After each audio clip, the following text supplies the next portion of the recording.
दोस्तों, क्या आपने कभी किसी ऐसी जगह के बारे में सुना है जहां मरना लिटरली इलीगल हो?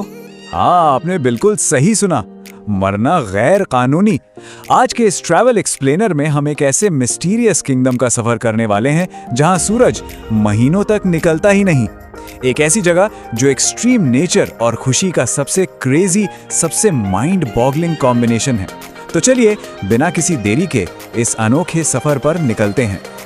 अब जरा इस बात को इमेजिन कीजिए, इस देश के एक्सट्रीम नॉर्थ में सूरज लगातार 2 महीने तक गायब रहता है। मतलब घर से निकलो तो घुप अंधेरा, वापस आओ तो आसमान बिल्कुल काला।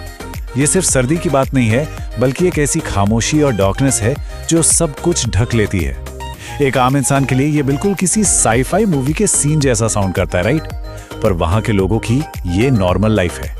तो सबसे पहले बात करते हैं इस दुनिया के सबसे अनोखे देश की, एक ऐसी जगह जहां कठोर प्रकृति और लोगों की खुशी का एक बड़ा ही हैरत अंगेज बैलेंस है। और इसमें सबसे शॉकिंग सवाल आता है कि आखिर मरना कहां मना है। चलिए स्वालबार्ड की इस अजीब सच्चाई को समझते हैं। तो स्टोरी कुछ ऐसी है यार। स्वालबार्ड नॉर्थ पोल के करीब एक आखिरी इंसानी ठिकाना है और यहाँ मरना एक्चुअली बैन है, क्योंकि यहाँ की जमीन पर्माफ्रॉस्ट है, मतलब हमेशा जमी हुई बर्फ। यहाँ बॉडीज कभी डिकम्पोज होती ही नहीं है। सदियों पुराने स्पेनिश फ्लू के विक्टिम्स आज भी इस आइस में परफेक्टली प्रिजर्व्ड हैं। क्रेजी है ना? अगर कोई बीमार होता है तो उसे फौरन मेनलैंड नॉर्वे भेज दिया जाता है। और एक और माइंड ब्लोइंग फैक्ट बताऊं, यहाँ इंसानों से ज्यादा तो पोलर बेयर्स घूमते हैं। बिना राइफल टाउन से बाहर निकलना स्ट्रिक्टली मना है। सड़कें हैं ही नहीं, लोग सिर्फ स्नोमोबाइल्स या आइस ब्रेकर बोट्स यूज करते हैं। ऐसी एक्सट्रीम आइसोलेशन में ना जिंदगी को देखने का पूरा पर्सपेक्टिव ही बदल जाता है। इस एक्सट्रीम सर्वाइवल के बाद एक और बड़ा सवाल दिमाग में आता है, इतनी अमीरी होने के बावजूद यहाँ बिल्कुल भी शो ऑफ क्यों नहीं है? पता है, नॉर्थ सी में इतने मैसिव ऑयल रिजर्व्स हैं कि टेक्निकली देखा जाए तो नॉर्वे का लगभग हर सिटीजन यूएस डॉलर्स में मिलियनेयर है, लिटरली।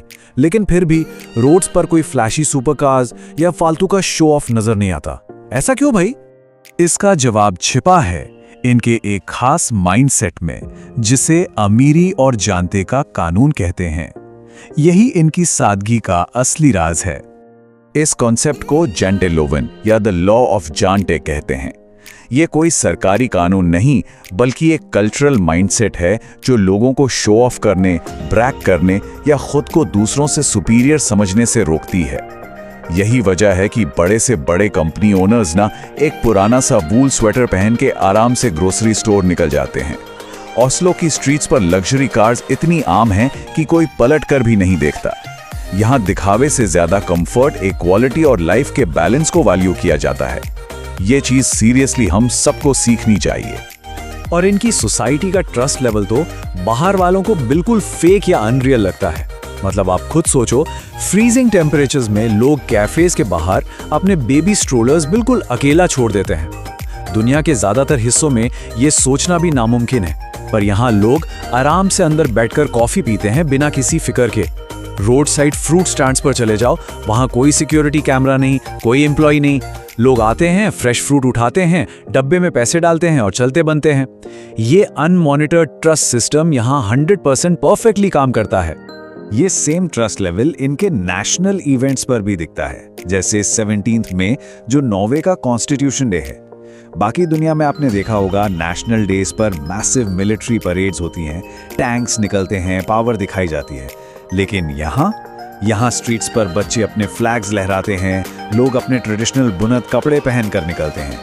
इनका नेशनल डे किसी मिलिट्री पावर का नहीं, बल्कि फैमिली वार्मथ, इमोशंस और कम्युनिटी का सेलिब्रेशन होता है। और पता है, इनकी ये इंसानियत और रिस्पेक्ट उनके प्रिजन सिस्टम तक जाती है। दुनिया भर में प्रिजन्स का मतलब क्या होता है? ठंडे सेल्स, लोहे की सलाखें और सख्त सजा, राइट? पर नॉर्वे में क्रिमिनल्स को भी पूरी डिग्निटी और रिस्पेक्ट के साथ रखा जाता है। वहां नेचर के बीच क्वाइट डॉर्मेट्रीज होती हैं, उन्हें जॉब स्किल्स सिखाई जाती हैं और वो अपना खाना खुद बनाते हैं। इस अप्रोच का नतीजा ये है कि उनका रिपीट ऑफेंस रेट दुनिया में सबसे कम है। ये सीधा प्रूफ है कि उन्हें इंसान के पॉजिटिव बदलाव पर पूरा भरोसा है। अब हम आते हैं इस कहानी के सबसे खूबसूरत हिस्से पर, अंधेरे में खुशी का राज। कैसे एक वक्त के फियर्स वाइकिंग्स आज इतने शांत हो गए हैं। तो सवाल यह है कि कैसे उन फियर्स वाइकिंग वॉरियर्स के डिसेंडेंट्स, जिन्होंने कभी पूरे यूरोप को डरा कर रखा था, आज इतने शांत हैं और नोबेल पीस प्राइज होस्ट करते हैं। इसका पहला राज है कोजी लेक। जब महीनों तक सूरज नहीं निकलता और पोलर नाइट की हैवीनेस फील होने लगती है ना, तो ये लोग रोते या शिकायत नहीं करते, बल्कि लकड़ी की आग, हॉट कॉफी और कैंडल्स के जरिए अपना एक वार्म, सॉफ्ट, गोल्डन लाइट और पीस क्रिएट करते हैं। कोजी लेक सिर्फ कोजीनेस का नाम नहीं है, ये एक्चुअली अंधेरे और सीजनल फटीग से फाइट करने का उनका अपना तरीका है। इन्होंने बाहर के अंधेरे को अपने अंदर की रोशनी से हराना सीख लिया है। और दूसरा कमाल का कॉन्सेप्ट है फ्रीलुफ्ट स्लेव। ये एक ऐसी फिलॉसफी है जो इन्हें सिखाती है कि आइसी सीज और इन खतरनाक स्टॉर्म्स के आगे हम इंसान कितने छोटे हैं। बाहर चाहे फ्रीजिंग टेम्परेचर हो, तब भी लोग स्कीइंग और हाइकिंग के लिए निकल पड़ते हैं। इस लाउड और रश दुनिया में जहां हम सब बस भाग रहे हैं, नेचर की ये खामोशी उनके दिमाग को मुकम्मल तौर पर बैलेंस्ड और काम रखती है। इन्होंने नेचर से लड़ना नहीं बल्कि उसके साथ जीना सीखा है। बड़े बड़े रॉकी माउंटेन से डरने के बजाय उनके बीच से सीधी 20 मिनट लंबी ड्राइविंग टनल्स निकाल देना इनके लिए एक आम बात है। और खाना प्रिजर्व करने के लिए ये किसी आर्टिफिशियल नमक पर नहीं बल्कि सीधा नेचर पर डिपेंड करते हैं। फ्रेश कॉडफिश को मैसिव वुडन रैक्स पर आर्कटिक की फ्रीजिंग हवा में लटका दिया जाता है। वही ठंडी ड्राई हवा उन मछलियों को नेचुरली प्रिजर्व कर देती है। ये इनका सेंचुरीज पुराना सर्वाइवल स्किल है जो आज भी जिंदा है। अब बात करते हैं सबसे अहम मुद्दे की, जिंदगी का असली सुकून और अपने पर्सनल टाइम की सच्ची अहमियत। देखिए, इतनी एक्सट्रीम नेचर और एंडलेस वेल्थ होने के बावजूद इनके लिए अल्टीमेट सक्सेस ज्यादा पैसे कमाना नहीं है, बल्कि अपने पर्सनल टाइम को फियर्सली प्रोटेक्ट करना है। जैसे ही शाम के 4 बजते हैं ना, ऑफिसेज लिटरली पूरी तरह खाली होने लगते हैं। यहाँ खुद को काम के लिए थका देना या ओवरवर्क करना कोई अच्छी बात नहीं मानी जाती। अगर कोई अपने काम के लिए अपनी फैमिली, हेल्थ या अपना पर्सनल टाइम सैक्रिफाइस कर रहा है, तो लोग उसे सक्सेसफुल नहीं मानते। यहाँ का वर्क लाइफ बैलेंस दुनिया की किसी भी और चीज से ज्यादा रिस्पेक्टेड और स्ट्रिक्ट है। तो सवाल आता है कि वो अपना ये फ्री टाइम गुजारते कहाँ हैं? इसका जवाब है इन हिडन वुडन कैबिन्स में। घने जंगलों या ठंडी झीलों के किनारे बने इन कैबिन्स में ना कोई वाईफाई होता है, ना फोन सिग्नल, और अक्सर रनिंग वाटर भी नहीं होता।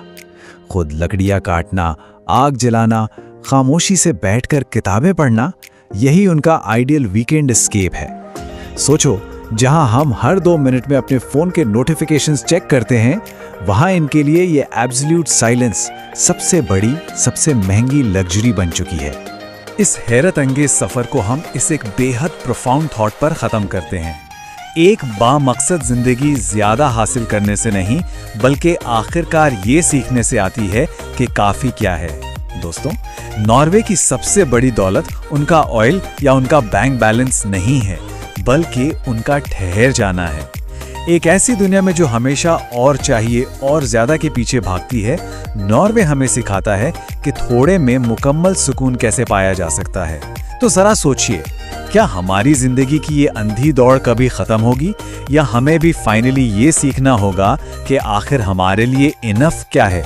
इस पर जरूर सोचिएगा।